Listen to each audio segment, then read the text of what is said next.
Assalamualaikum warahmatullahi wabarakatuh. Salam olahraga, masih bersama Den Kreator.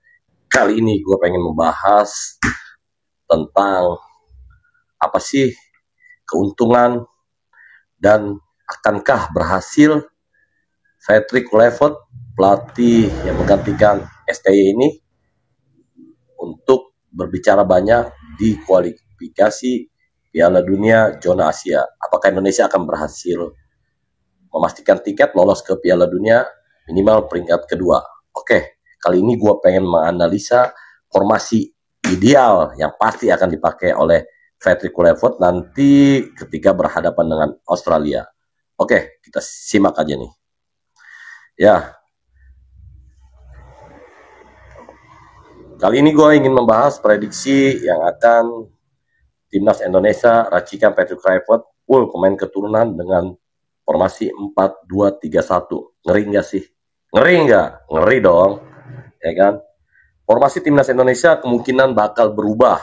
Kedatangan Patrick Kluivert sebagai pelatih penyebabnya. Sejak 2 tahun terakhir, tim Indonesia hampir selalu memainkan pola 3 back seperti 3-4-3 dan 3-5-2 ketika masih dipimpin oleh STY. Pasca pemecatan STY dan terpilihnya Patrick Kluivert sebagai suksesor baru, timnas Indonesia berpeluang berganti pakem menjadi 4 back. Waduh, mantap sekali ya. Tinggal dipilih saja, karena lokal pun yang dimiliki oleh timnas Indonesia seperti Rizky Ridho sangat mumpuni, keren. Ketika Arab Saudi berhadapan dengan timnas Indonesia di GBK, kesulitan itu striker Saudi, ya kan, berhadapan dengan 2 S-back yang besar, ya kan, seperti J.A.Jess dan Rizky Ridho. Nah, kemungkinan ini yang akan dimainkan oleh 4 back oleh Patrick Kluivert adalah pelatih yang fanatik dengan formasi 4-2-3-1. Pola itu kerap dipakai di Adana Demirspor di Liga Turki, klub terakhir yang dilatihnya sebelum menangani tim Indonesia. Lini belakang dan tengah. Lini belakang tim Indonesia harus, ya kan, harus diisi oleh para pemain terbaik. Maka kuartet Kevin Dick, J.A.Jess itu terserah, Mike Higlers atau Rizky Ridho, dan udah pasti di sebelah kiri ada Kelvin Perdong menjadi opsi paling ideal. Sementara Martin Paes tetap akan berdiri di bawah mistar gawang timnas Indonesia, kecuali PSSI menaturalisasi Emil Audero, katanya tinggal deal-dealan ya. Ya, kemungkinan Emil Audero ya tergantung dari pelatih kiper timnas Indonesia ya. Akan memainkan siapa, Emil atau Martin Paes. Dan double pivot lini tengah kemungkinan akan menjadi milik Tom Hay, ya kan. Dan pemain yang ini kalau ada Jairo yang katanya sedang proses dinaturalisasi, kemungkinan kalau Jairo dimainkan, mungkin kita akan memainkan double pivot di lini tengah, kemungkinan akan menjadi milik Tom Hay dan pemain yang sedang dinaturalisasi Jairo, ya kan. Jairo bakal menjadi gelandang jangkar tim Indonesia, sedangkan Tom Hay dapat berperan sebagai gelandang box to box, jadi dia mengatur irama permainan ya, lebih dekat ke lini pertahanan lawan untuk memaksimalkan umpan-umpan terukurnya ya. Lanjutan lini tengah, 3 gelandang serang dapat diisi oleh, itu tergantung dari pelatih Patrick Kluivert ya, dan kecemerlangan Marcelino pun perlu, ya kan, untuk dipasang ya, untuk bergantian dengan Eliano sebagai gelandang sayap kanan, Ipar Jenner gelandang serang, dan Ragnar Orotmangun. Kemungkinan Ragnar Orotmangun tidak akan dimainkan ya. Kemungkinan untuk sayap kiri akan dipasang dimundurkan ya, si Rafael ya. Karena biasanya kan di zamannya STY dia selalu dipakai di ujung tombak ya. Dan ini kan sedang proses naturalisasi ya.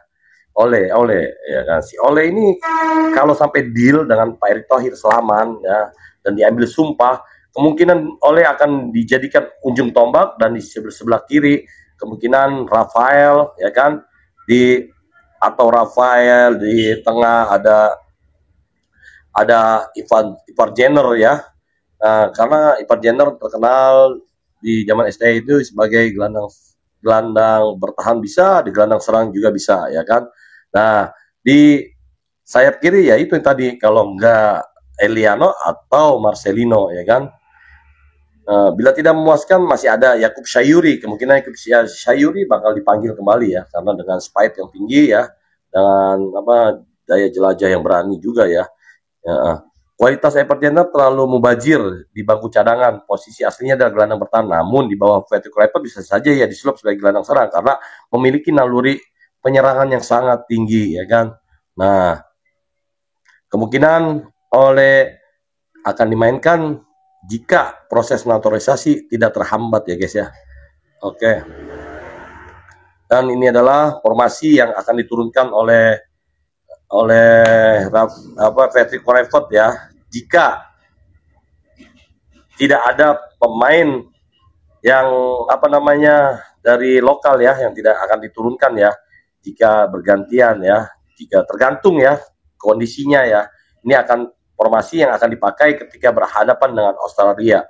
Timnas Indonesia pasti akan memakai formasi 4-2-3-1 ya. Tetap penjaga gawang Martin Paes, Kevin Dick di sebelah kanan, Jay Ejes di tengah. Ya, ini antara Mes Hilger atau Rizky Ridho, ya kan. Nah, di sebelah kiri yang akan turun naik juga ya, Kevin Perdong dan Tom Hay dan Jairo ya. Nih, dua gelandang pivot ya, dan Eliano,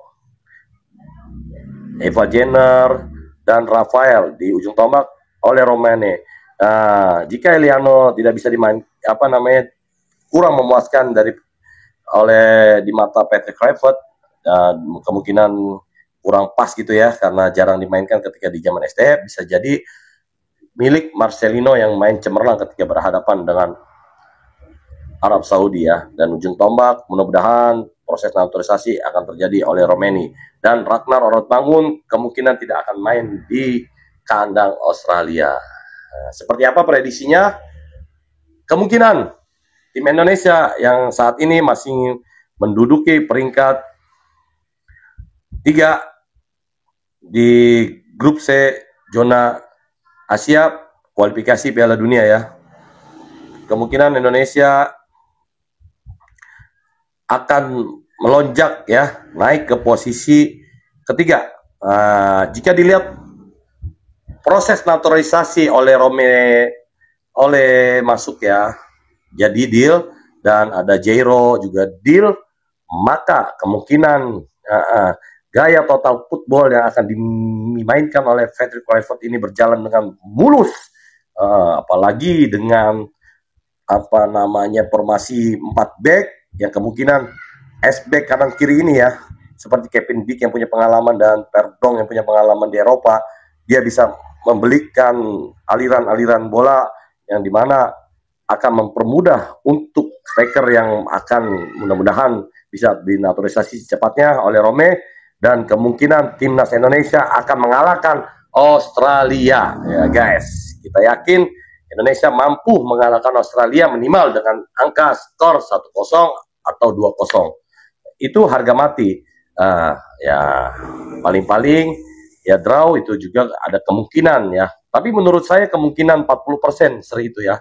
Tapi kemungkinan menang dengan skor tanpa kebobolan 1 atau 2-0 timnas Indonesia ya, itu kemungkinan 85%. Nah, kalau itu tidak terjadi, saya siap tutup akun YouTube saya ini. Ini prediksi yang akan saya sudah analisa sebelumnya ya, ketika Sintayong dilatih ya, yang dengan gaya monotonnya yang kurang banget ya. Nah, di pertandingan lainnya di hari yang sama, di tanggal 20 Maret 2025, Australia versus Timnas Indonesia, yang tadi saya prediksi Timnas Indonesia mampu memenangkan. Arab Saudi versus Cina, kita harapkan dia bermain imbang. Dan Jepang versus Bahrain, dan Jepang ingin memastikan langsung otomatis dia harus mengalahkan Bahrain ya. Kan jadi nilai kita di awalnya 6, Australia 7, karena dikalahkan oleh kita naik di angka ke 9. Dan nanti Timnas Indonesia versus Bahrain di GBK tanggal 25 Maret ya. Selesai berhadapan dengan Australia, kita 5 harinya bermain di kandang kita sendiri ya. Timnas Indonesia berhadapan dengan Bahrain. Kemungkinan Timnas Indonesia mampu melibas Bahrain dengan skor 2-0. Cina versus Australia ya, kemungkinan draw. Jepang versus Arab Saudi kemungkinan ya tidak mempengaruhi ya kalau begini ya Jepang ya, bisa jadi seri ya. Dan timnas Indonesia berhadapan dengan Cina dengan kemenangan juga ya, saya yakin akan menang dengan skor 1-0. Kemungkinan timnas Indonesia akan mendapatkan 9 poin. Dengan itu posisi aman ya. Di peringkat kedua dengan nilai 15 poin. Kalau kita bisa mampu sapu bersih 3 pertandingan, 2 pertandingan di kandang dan 1 pertandingan di kandang Australia, dan kemungkinan di partai terakhir Jepang akan bermain dengan nothing tulus ya, tidak memberikan kekuatan penuh ya, karena otomatis dia sudah lolos dan kemungkinan akan draw, sehingga Indonesia mendapatkan nilai di akhir nanti turnamen kualifikasi Piala Dunia zona Asia grup C. Indonesia akan mendapatkan nilai poin 16. Saya yakin itu, dan kita akan otomatis lolos ke Piala Dunia. Oke, itulah analisa yang saya bawakan tadi ya. Kita berharap angin segar yang dibawa oleh Patrick Kluivert yang ditunjuk langsung oleh PSSI menggantikan STY mampu berbuat banyak di grup C ini ya. Mudah-mudahan kita akan memenangkan pertandingan ini. Karena apa? Kita sudah muak gitu ya dengan banyak pemain diaspora, tapi permainan kita monoton. Ya, ini kemungkinan akan dimainkan total footballnya gaya Belanda akan dipakai di timnas Indonesia, karena kebanyakan hampir mayoritas diaspora kita ini, pemain-pemain naturalisasi ini kebanyakan dari keturunan ya Indonesia, keturunan Belanda. Oke, Indonesia mampu lolos dengan pelatih yang baru dan lebih total football, lebih bagus gaya menyerangnya dan lebih tidak monoton. Terima kasih dari saya. Assalamualaikum warahmatullahi wabarakatuh. Salam olahraga.